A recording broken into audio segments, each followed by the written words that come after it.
राम राम साथियों। आज 3:13 रात्रि की है और 14 तारीख हो चुकी है। आज इतनी रात को यह वीडियो बनाने की नौबत क्यों आई,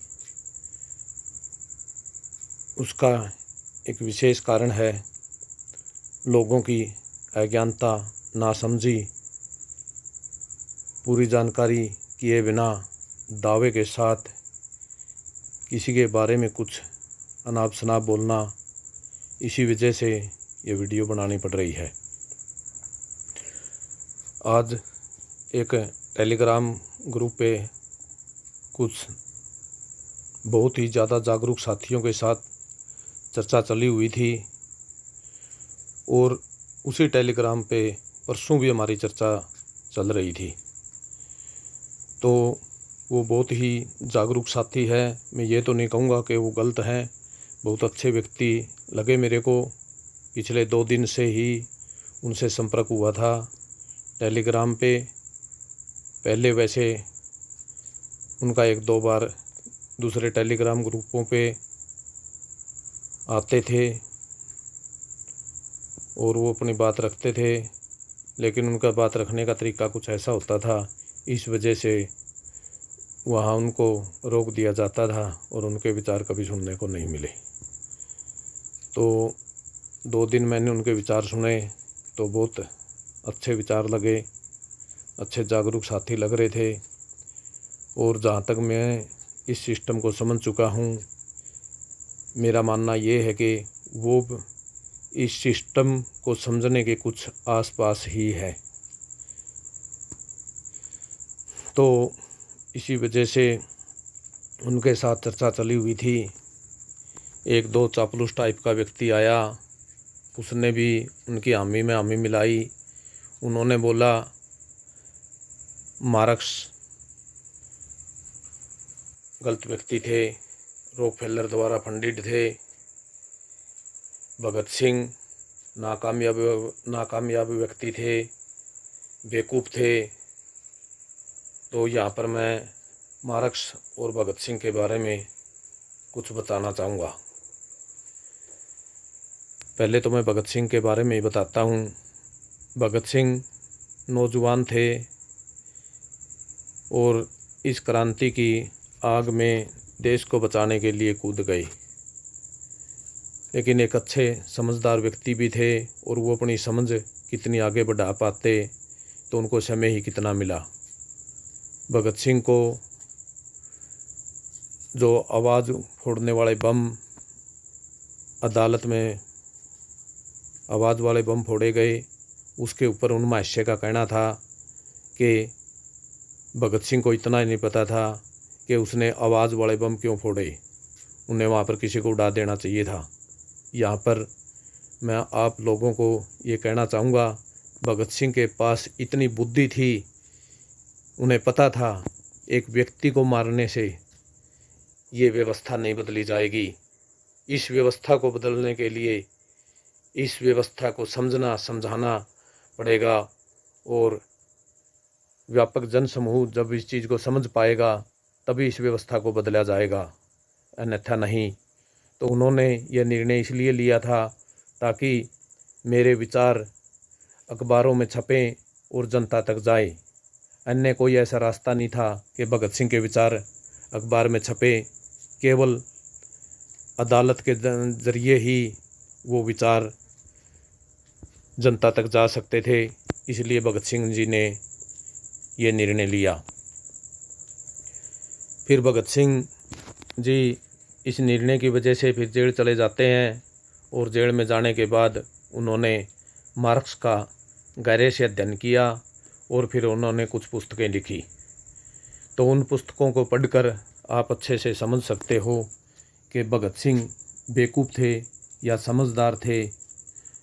और यहाँ पर एक बात और कहना चाहूँगा, जो साथी ऐसी बात सुन के चुप रहते हैं, आपको बोलना चाह रहा हूँ, आपने जो मेरे सामने भगत सिंह को बोला था उसी व्यक्ति को कहना चाह रहा हूँ, वो लोग चापलूस हैं आपके, जो ऐसी बातें सुनते हैं और आप उनके सामने ऐसी बातें बोलते हो।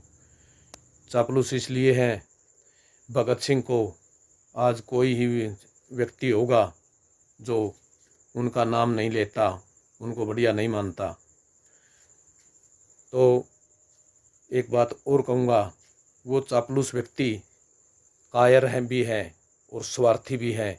वो अपने आप को बचाने के लिए ही आपके साथ लग रहे हैं, अन्यथा कोई कारण नहीं। जो भगत सिंह को बुरा भला बोल सकते हैं वो क्या, आप तो फिर भी खुल्लम खुल्ला बोल रहे हो, लेकिन वो तो आपकी चापलूसी कर रहे थे। तो उनकी वजह से मेरे को ज़्यादा गुस्सा है आप पे, और आपके मुंह से ऐसी बातें शोभा नहीं देती। आपने उनको समझा नहीं, इसका मतलब कोई हार जाता। उनका ये कहना था, जो व्यक्ति अपने मकसद में सफल नहीं होता वो नालायक नाकारा है। क्या यही था आपका मतलब?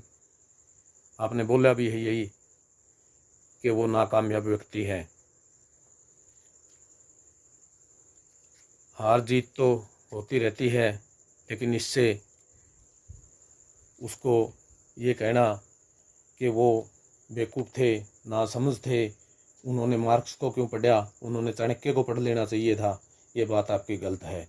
और आप बोल रहे थे मार्क्स, और भी बहुत से साथी बोल रहे हैं, मैं उन साथियों को भी कहना चाहूँगा, आपने मार्क्स को पढ़ा नहीं, और आपने तो मेरे सामने स्वीकार किया है कि मैंने मार्क्स को नहीं पढ़ा। तो उसके बाद कैसे बोल दिया कि वो रॉकफेलर द्वारा फंडिंग थे? मार्क्स को फंडिंग की थी उनके मित्र एंगल्स ने की थी, और उनकी मित्रता विचार की एकता के कारण थी। और उन्होंने अपनी फैक्ट्री बेच के अपना पैसा उनको लगाया। महाराणा प्रताप को भी तो पैसा भामाशाह ने दिया था, उसके बारे में भी बोल दो कि उनको भी फंडिंग हुई थी। क्या सोच रखते हो? बड़ा दुख हुआ आप जैसे पहुँचे हुए व्यक्ति के मुंह से ये सुन के कि ये लोग फंडिंग थे, ये लोग बेवकूफ़ थे या हार गए। हम जीत में विश्वास रखते हैं, देख लेंगे आप कितनी बड़ी जीत हासिल कर पाओगे। कर लेना, सच्चे लोगों को दूर करके अपने जैसे चापलूसों को नहीं, अपने आसपास चापलूसों को इकट्ठा करके ज़रूर जीत हासिल करोगे आप। तो साथियों, अगर इस विषय पर किसी ने कुछ बात करनी हो, ज़्यादा तो मैं भी नहीं कहता कि मैंने इतना ज़्यादा अध्ययन किया है, लेकिन मोटा मोटी इस व्यवस्था को अच्छी तरह से समझता हूँ और जानता हूँ भगत सिंह क्या थे और मार्क्स क्या थे। तो मेरा नाम सुभाष है, सुभाष संधू। गांव मेरा डाटा है, ज़िला मेरा हिसार है और हरियाणा से हूँ मैं। और मेरा फ़ोन नंबर है 80 595 37 318। हाँ, एक बात और कहना चाहूँगा, आपके एक छोटा विचार मेरे को ये लगा कि आप भारत ही को ही सब कुछ मानते हो। क्या यदि इस दुनिया में कुछ भी नहीं है? क्या यह दुनिया बेवकूफ़ों की है? भारत ही एक महान देश है, जो कुछ होगा, विज्ञान होगा, सब कुछ भारत में ही होगा, बाकी दुनिया नालायक नाकारा है। अरे आपकी सोच कहाँ है? इन्हीं चक्करों में तो हमारे को इन लोगों ने बेवकूफ़ बनाया हुआ है। मेरा देश, मेरा धर्म, मेरी जाति, मेरा राज्य, क्या बात करते हो? इंसानियत तो रखो अपनी। पूरी दुनिया के जो कमा के खाने वाले हैं वो कमेरे हैं, जो हमारे साथी हैं, और जो लूट के खाने वाले हैं वो हमारे दुश्मन हैं। ये सोच हमारी होनी चाहिए। आप भी इन छोटी छोटी चीज़ों में अटके हुए हो। कहाँ से आप राम राज्य स्थापित करोगे? कैसा राम राज्य स्थापित करोगे?